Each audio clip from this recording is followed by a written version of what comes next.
Salut à vous, soyez les bienvenus sur notre chaîne YouTube. Voici ces 10 hommes qui ont marqué l'histoire de l'Afrique sur ces 50 dernières années. Mais avant tout, si vous êtes nouveau ou nouvelle, allez vous abonner, d'activer la cloche de notification pour obtenir de prochaines vidéos. Merci, on commence. Nelson Mandela. C'est à 25 ans que Nelson Mandela a rejoint les rangs du Congrès national africain, ANC, un parti qui défendait les intérêts de la majorité noire contre la minorité blanche. Son zèle et sa détermination dans la lutte le feront condamner à la réclusion à perpétuité en 1964 pour sédition et échappe de peu à la peine de mort. En prison, Mandela aura fait en tout et pour tout 27 ans. Il a effectué des travaux forcés à longueur de journée, dans une carrière de chaux, où il casse des cailloux. Exposé au soleil et à la poussière pendant des années, Mandela y voit sa santé se détériorer.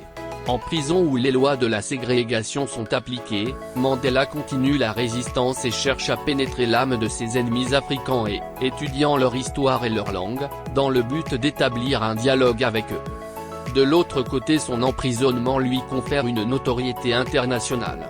Ce qui a conduit l'Assemblée des Nations Unies déclare l'apartheid de crime contre l'humanité en 1971. La pression locale et mondiale exercée sur le gouvernement sud-africain a fini par payer. L'homme a été libéré le 11 février 1990. La levée de l'interdiction de l'ANC est également annoncée par le président sud-africain Frederick de Klerk. Nelson Mandela sera élu président de l'Afrique du Sud en 1994, après la large victoire de son parti aux premières élections générales multiraciales.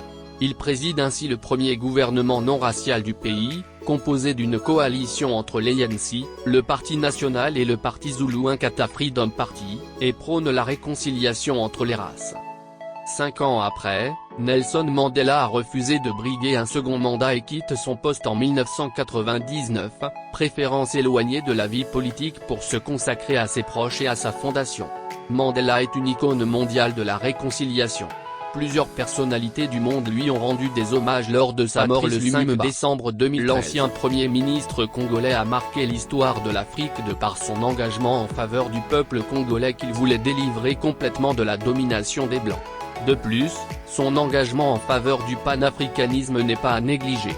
En 1958, Patrice Lumumba participe à la conférence panafricaine d'Accra au Ghana, où il a rencontré Nkrumah.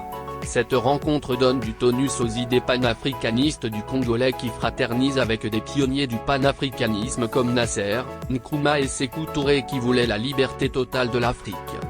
On retient de la lutte politique et de la lutte pour l'indépendance de Patrice Lumumba, du charisme au Congo et sur tout le continent. L'homme a été de tous les combats pour l'indépendance de son pays pour avoir fait plusieurs fois la prison. Son idéologie de lutte a été basée sur la non-violence, le courage, la détermination et la justice sociale. Patrice Lumumba était contre toute présence des puissances occidentales qui pillent les richesses des pays africains et ce jusqu'à ce jour. Il déclarait « Les puissances qui nous combattent ou qui combattent mon gouvernement, sous le prétexte fallacieux d'anticommunisme, cachent en réalité leurs véritables intentions. Ces puissances européennes ne veulent avoir de sympathie que pour des dirigeants africains qui sont à leur remorque et qui trompent leur peuple. Certaines de ces puissances ne conçoivent leur présence au Congo ou en Afrique que dans la mesure où ils savent exploiter au maximum leurs richesses par le truchement quelques dirigeants corrompus.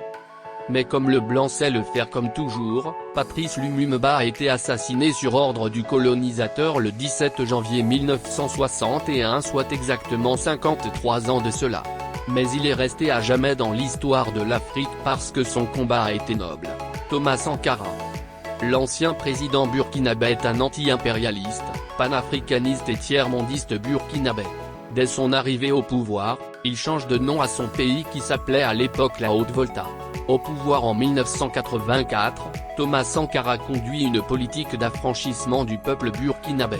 Son gouvernement entreprend des réformes majeures pour combattre la corruption et améliorer l'éducation, l'agriculture et le statut des femmes. Thomas Sankara était en premier lieu un des chefs du mouvement des non-alignés, les pays qui durant la guerre froide ont refusé de prendre parti pour l'un ou l'autre des deux blocs.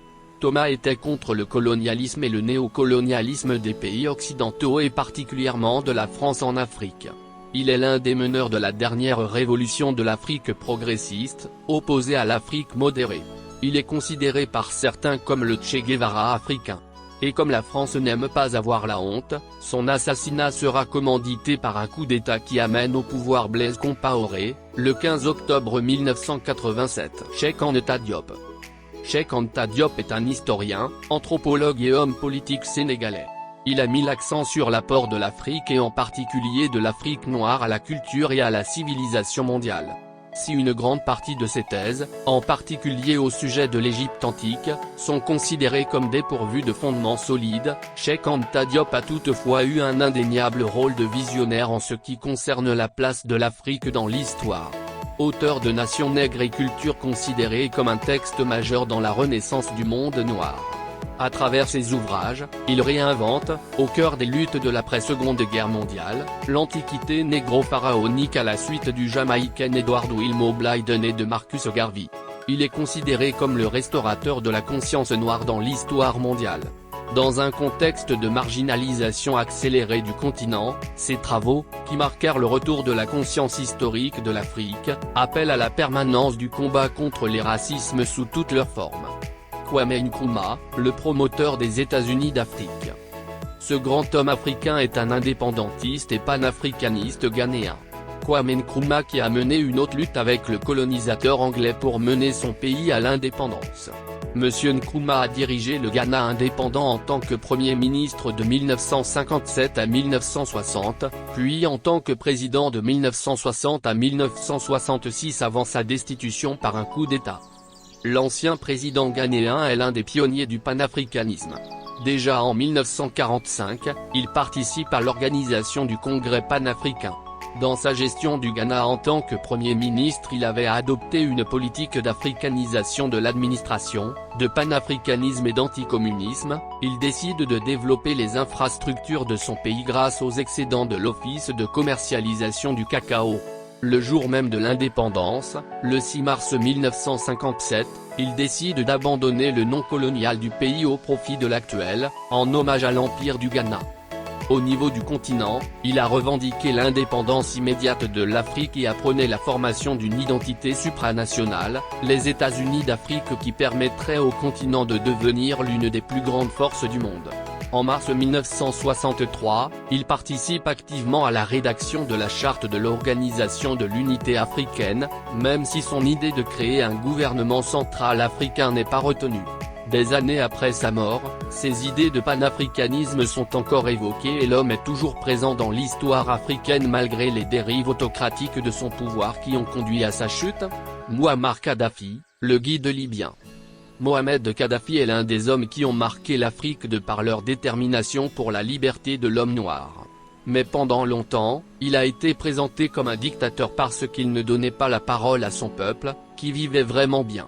Avec Mouammar Kadhafi, il était difficile pour les Occidentaux de piller les richesses du peuple libyen. Pour ce faire, la campagne occidentale contre son régime était telle que les Africains avaient une mauvaise idée de l'homme qu'on a trouvé mauvais pour son peuple. On avait tout faux parce qu'en Libye, il n'y a pas eu pauvreté chronique comme ce qui se passe actuellement dans plusieurs pays au sud du Sahara malgré l'absence de la démocratie dans le pays. Sur le plan continental, le guide libyen a toujours milité pour le panafricanisme et le panarabisme. Mais malheureusement, après avoir fait du bien à certains leaders occidentaux, il sera confronté à une révolution armée de son peuple, manipulée par les Occidentaux qui voulaient avoir main basse sur le pétrole libyen. Son pays sera bombardé et il sera assassiné, au nom d'une certaine liberté, sur ordre des Occidentaux. Kadhafi comme tous les autres grands hommes qui ont marqué l'histoire était le promoteur de l'unité africaine, Joseph Désiré Mobutu. Aux premières heures de son pouvoir, Joseph Désiré Mobutu a marqué l'histoire de l'Afrique en faisant de Lumumba le héros national, le premier martyr de l'indépendance économique et de nationaliser en son nom toutes les puissantes entreprises minières belges en 1966.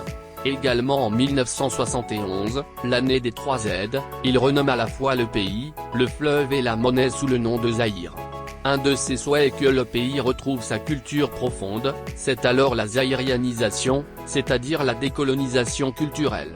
Il a montré son côté nationaliste avec cette politique de retour à l'authenticité.